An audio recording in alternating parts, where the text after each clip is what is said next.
I meant to disprove the Saintbury Leyline in Gloucestershire, but instead added 33% to its content, at the same time stumbling over farcical stumbling blocks in the service of reason. This is that story.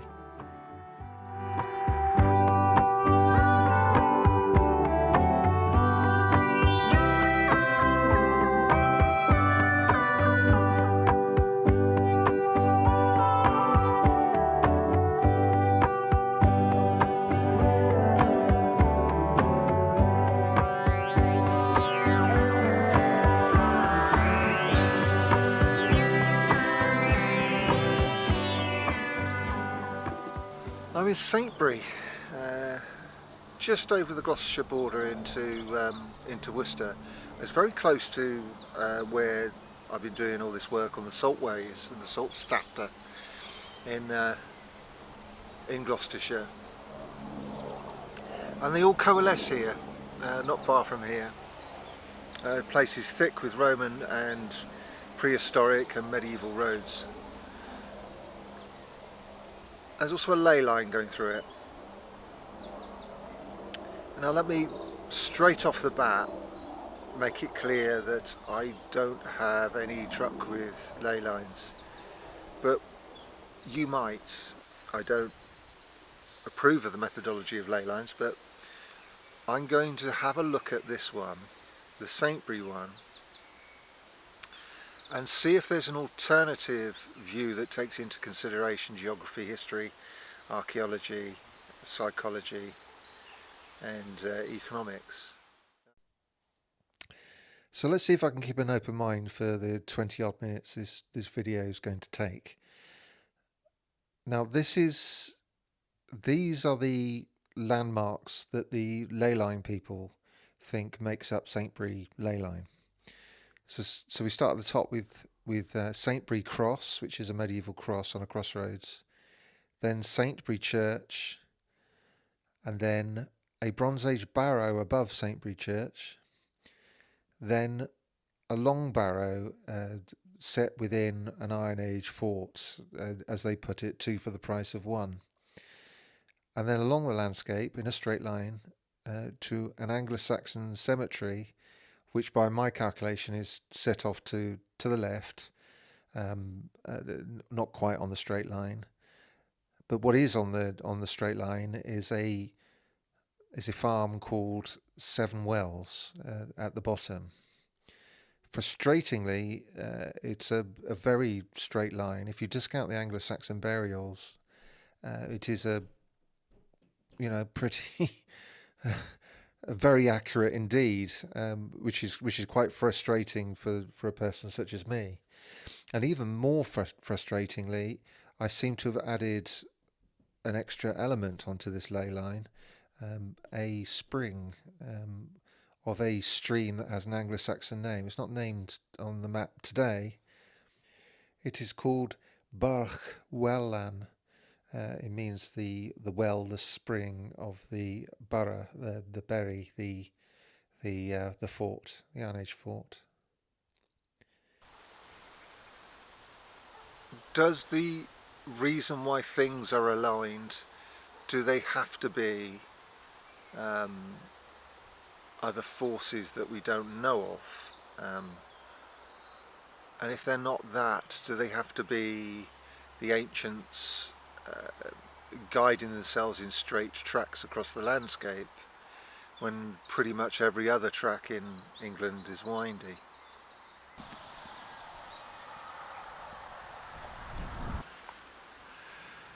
This is Saintbury Church. It's been decommissioned.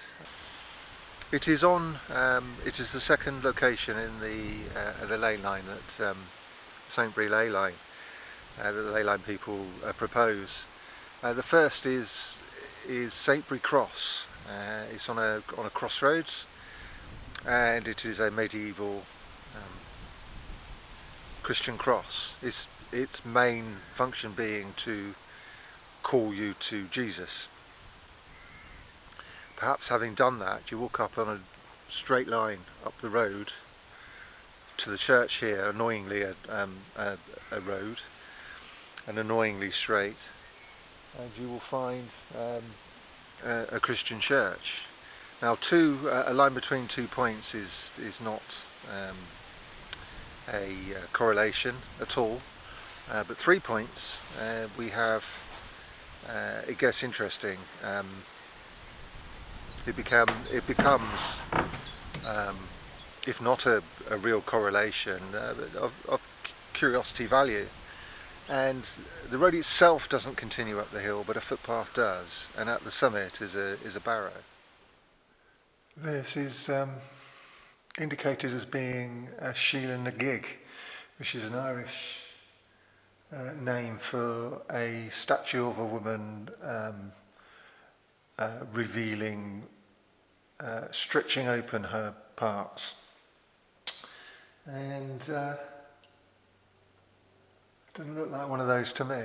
Not even sure it's a woman at all. I suspect it's pre-medieval. Don't think it's medieval at all. I don't think it's Saxon. I've seen Romano British statuary like this, so it may well be. Who knows?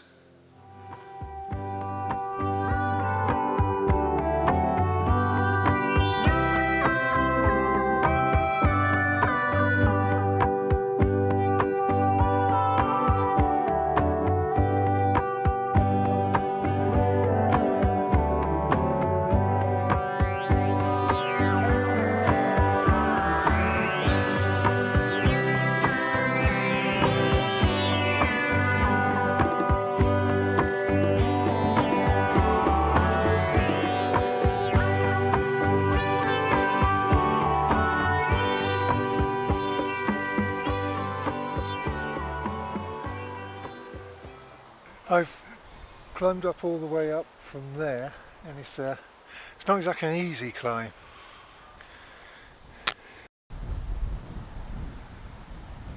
Can you see the ridge and furrow over there? It's very nice. And then beyond it, just above the, just over that little brow there, is an enclosure of some kind, an earthwork enclosure with a Bronze Age barrow and a quarry. And so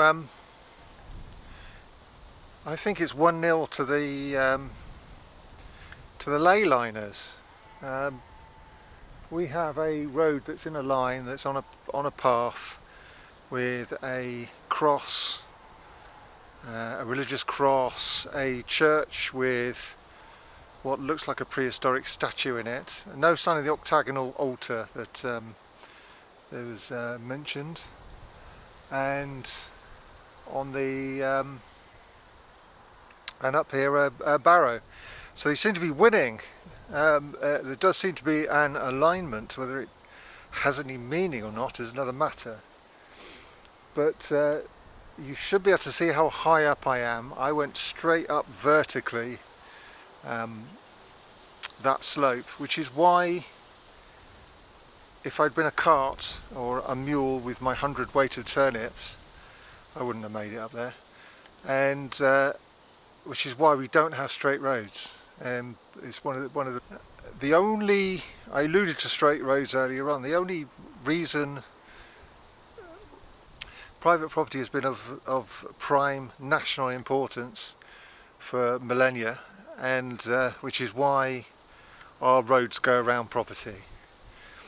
The only time straight roads have gone through the middle of people's private property is when we've been invaded by the Romans, and Acts of Parliament, the Enclosure Acts, which redesigned a lot of fields and roads to rationalise them, make them more efficient.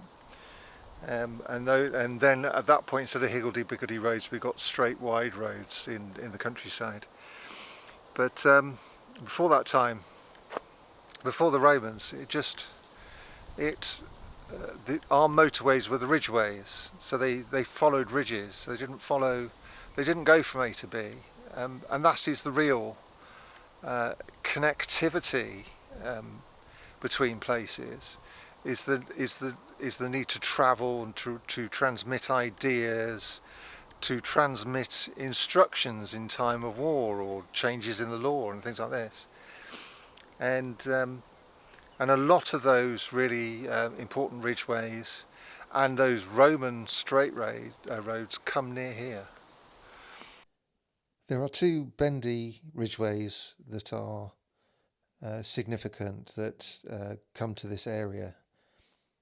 Really annoyingly, their crossroads is on the ley line here. But ignore that for a second.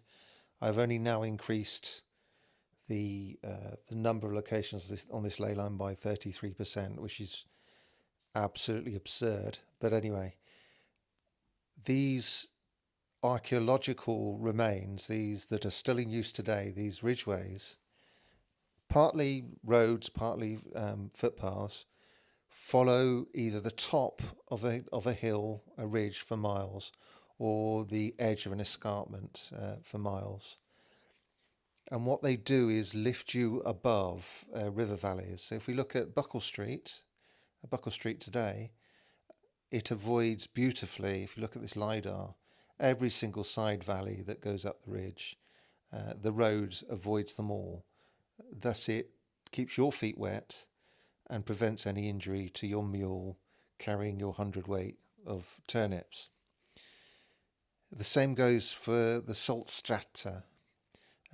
That comes up from the Fossway and is salt strata means the salt street, and it is on its way to Droitwich. All three of these roads are on the way to Droitwich. The third one I haven't mentioned, which is a proper Roman road that completely is not a ridgeway, completely ignores every river valley and just ploughs through the lot.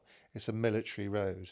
All three of these coalesce in this area too, and either head off to Droitwich to go and get the salt down the hill through Broadway, and Broadway got its name because of this Broadway.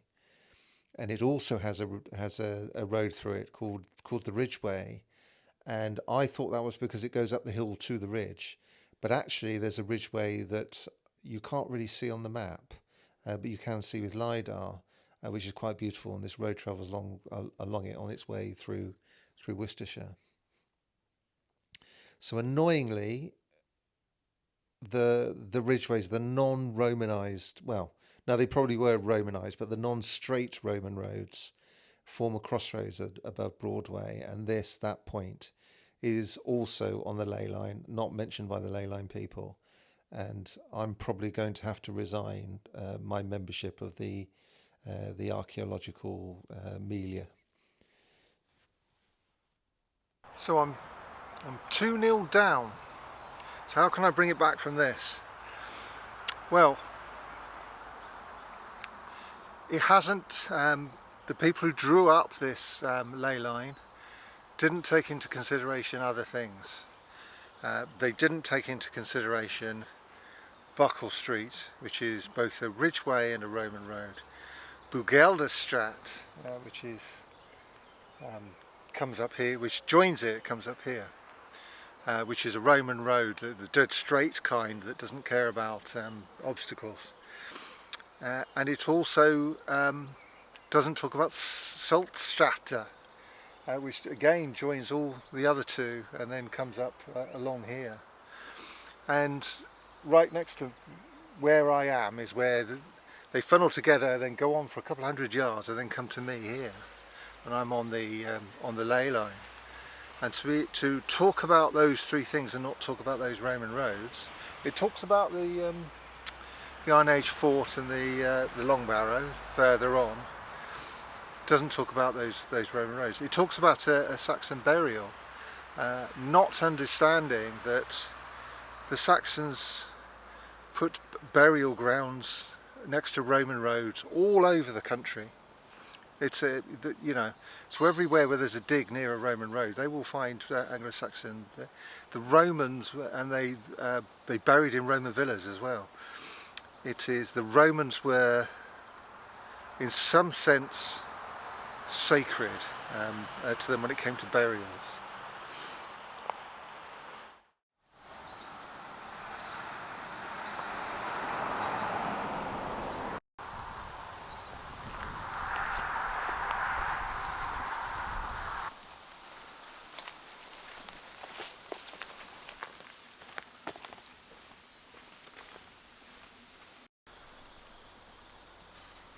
That's fucking brilliant. It's lucky to have some fitness, isn't it? But souls, utter. I've changed location. Now I'm following the ley line and the one of the Roman roads, and I've come to 7 wells, and they quite rightly point out that an ancient well, or 7 of them, would be poetically important enough to be on an alignment that was trying to tell a story about local stories, mythology, ideas. And unfortunately, what they haven't spotted, well, A, they haven't got grounding in Saxon charters, and if they did, and 2, they haven't got an understanding of medieval and English, and why should they, except for the fact that they're talking about old things in the landscape.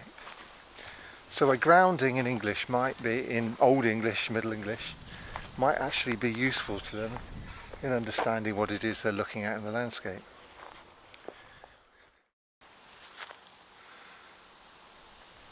A well in Old English, or wells in this case, wulas or wulan, means springs. That we still, even though that word has changed in modern English to mean something you dig down to get water, we still have the verb to well up. Anything that wells up, including ourselves emotionally, that is what a spring does. It comes up from underneath and bubbles up. The Leyline people didn't know that. If it's a really old name, 7 wells, which it is, because we've got our Saxon charter that tells us it is, then that over there can't be 7 wells. Even though it's got that name on the map and it's got that name on a sign outside, that isn't where the 7 wells are. Now there's 2 places. You might be able to hear my audience over here.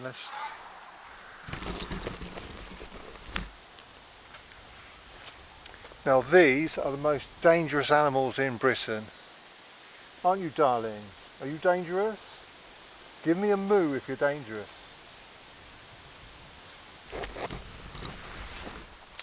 So I wanted to continue the discussion about dangerous animals in the countryside, how we should reclaim our pathways from these dangerous farmers.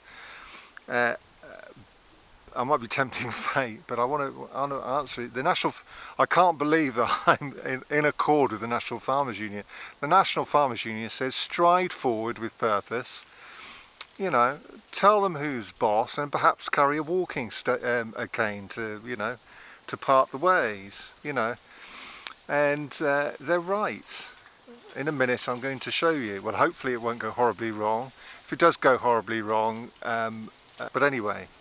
These chaps are gorgeous. I couldn't believe for a second. I've got one blinking at me with great big eyelashes to tell me how much he's pleased to see me, or she.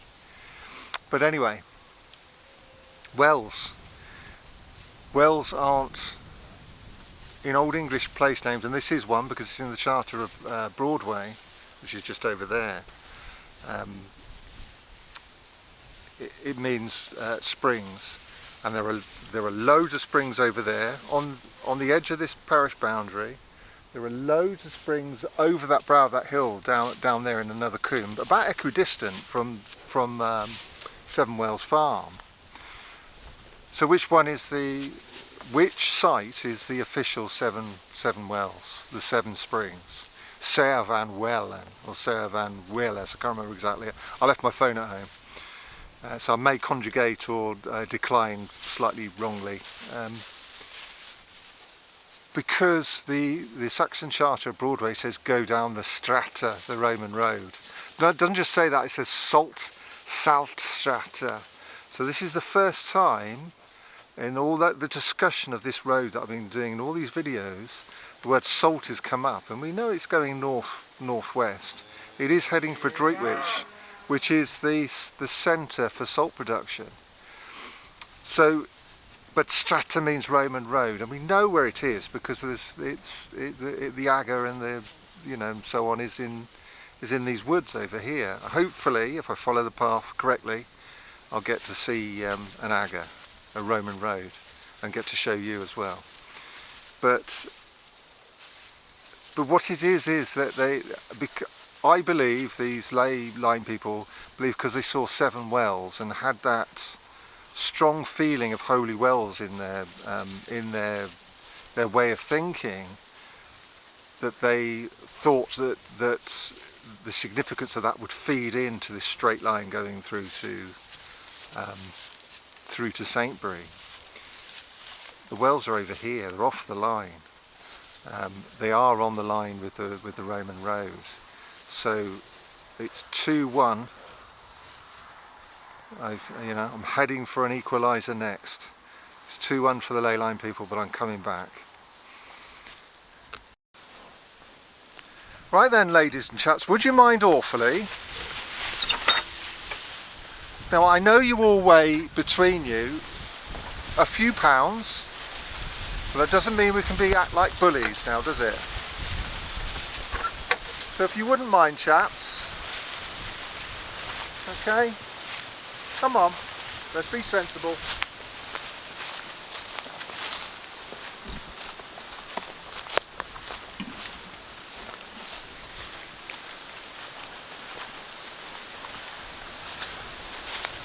You know, I'm going to join the Farmers Union if you carry on like this, and then you'll be sorry. It can't be any worse than mine. See, look, that's you know 70 tons moving at speed.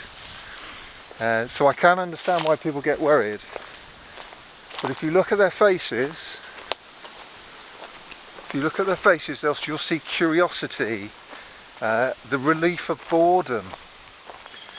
They are domestic animals and wild animals. Don't like to be bored.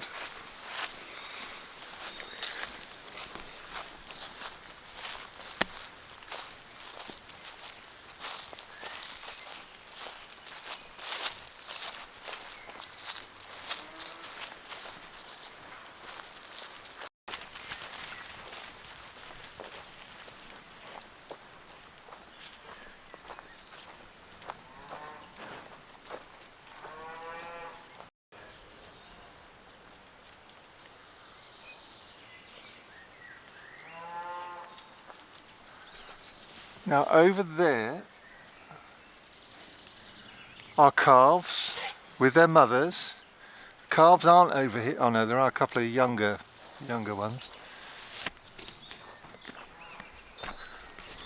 That is something to look out for. You might not want to be making any sudden moves with calves.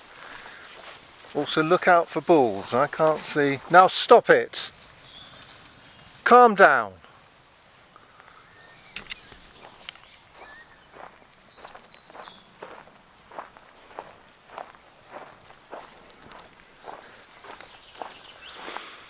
So yeah, if there are any bulls, there are a couple of bullocks which are castrated males.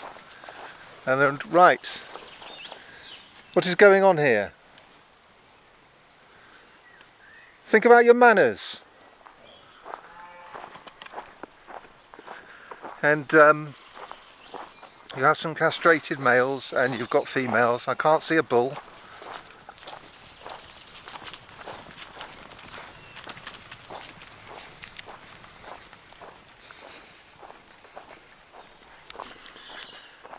So the danger level is pretty low, though several tons of meat flying around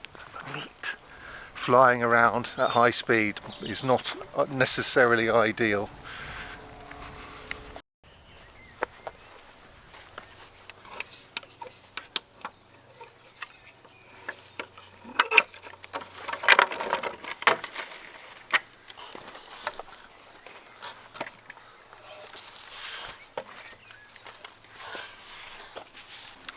Right, leaving that excitement behind, somewhere in this wood, crossing this path, I hope it's this wood and not the next one, is the agger of a Roman road. See if we can. I'm still on a public footpath. I've left my bleeding phone at home, so I have no. All I've got is a fleeting fragment of an image of the map in my head. God knows how I've managed to get this far. Know your subject is how you get this far. Let's see if we can find it. I've stopped for a sandwich, and this is what makes it all worthwhile. A beautiful upland pasture, sheltered by woodland, with the song of woodland birds while I eat my sandwich. It's really nice. So I failed to find my Roman road. I shot out of the house this morning trying to beat the traffic, and I did. It took me an hour and 20 minutes to get here, which is probably about an hour less than if I'd waited for rush hour. But while doing so, I left my phone charged up. It's one of the reasons why I leave stuff. Everything important goes in my pockets and stays in my pockets. Car keys, phone, wallet, house keys. It's all in my pocket. I never let them out of my pocket. And I suddenly realised that, again, today, that's why I have rules like this. I forget why I have these rules, and then I learn. Under pressure, the simplest, you have to have simple strategies to get out there and to not fail. Nothing can be complicated. So it's like me and Darren having a discussion about radio mics. I think they're too complicated. It's when you're knackered halfway up a mountain, the wind blowing and it's sheeting down on you, you don't need to be sat around, pairing mics. I agree with. I mean, this is Casey Neistat, the ultimate vlogger in my view.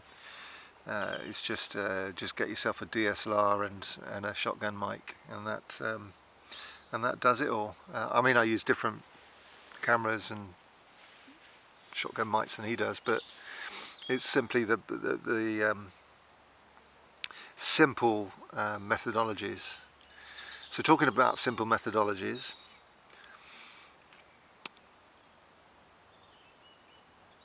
the 7 wells are down here because of that Saxon Charter of Broadway. It tells us to turn off at the Eldon ditch in Saer van Wullas or Wullan, and the 7 wells. It's down, and the 1800s map shows a Broadway unchanged, pretty almost definitely from the Saxon period. It's changed since then, but it's pretty much the same. And also, it's these sort of bits of data help you flesh out a picture of the landscape that is bigger than just a line and alignment of. The advantage of saying, talking about ley lines, is that you can valorize and give an objective proof to some sort of importance to something by saying it's in a line with something else. But life is more complicated than that, and what we're seeing here is economics. That is the salt industry. It's about property and politics. So this is Anglo-Saxon estates. Each Anglo-Saxon estate would have meadow, plough lands, and a bit of uphill land and some woodland. Now some didn't.